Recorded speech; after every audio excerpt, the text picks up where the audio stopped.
This is a 2014 Ford Explorer XLT. Trying to diagnose starter problems.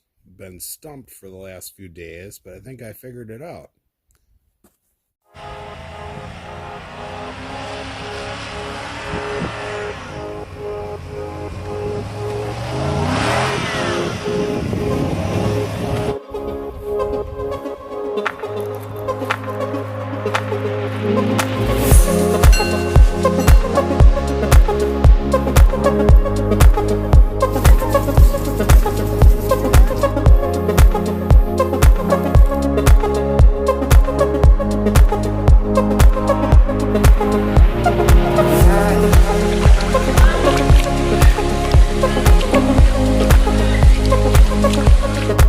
Soldering that wire back together.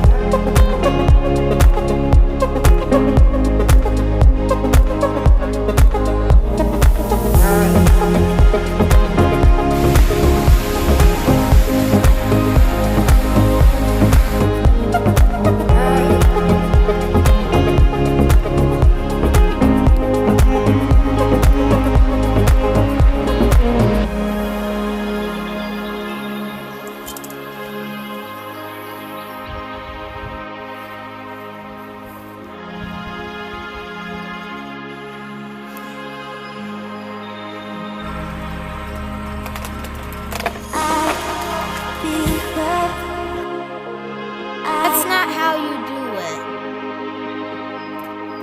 it. As you can see, there's absolutely nothing here for a starter.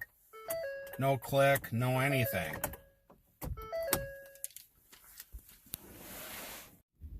So after a lot of diagnosis, I finally figured that I better bypass all the electronics, all the computer, everything else, trying to figure out why the starter won't turn. So I found the relay in the fuse box. Your vehicle may be different.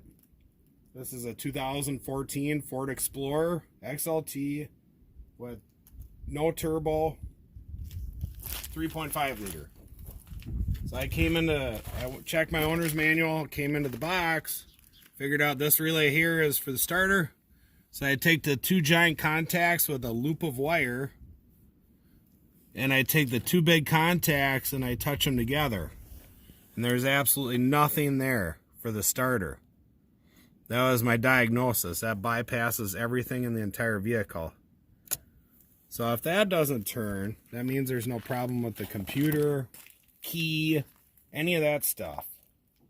So we work around and we come over here on the front of the motor, or front of the vehicle, top of the motor, and we look down from the top.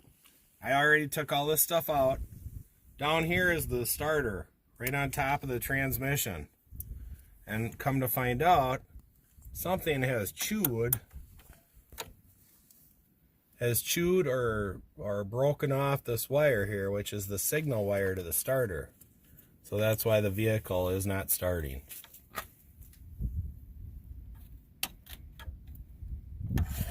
Hopefully that helps somebody else out. I don't know if it's a common problem or...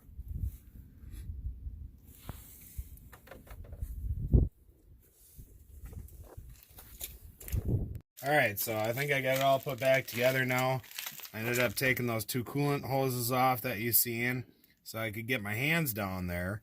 And then I put a connector in between the two wires, crimped it together, and then I soldered it together. And I wrapped it all with electrical tape quite a few times to make sure it doesn't spark on anything.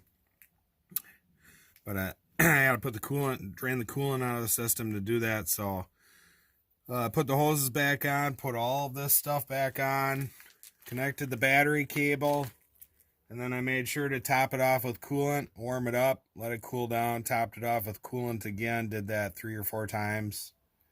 Everything should be good to go. Starts right up.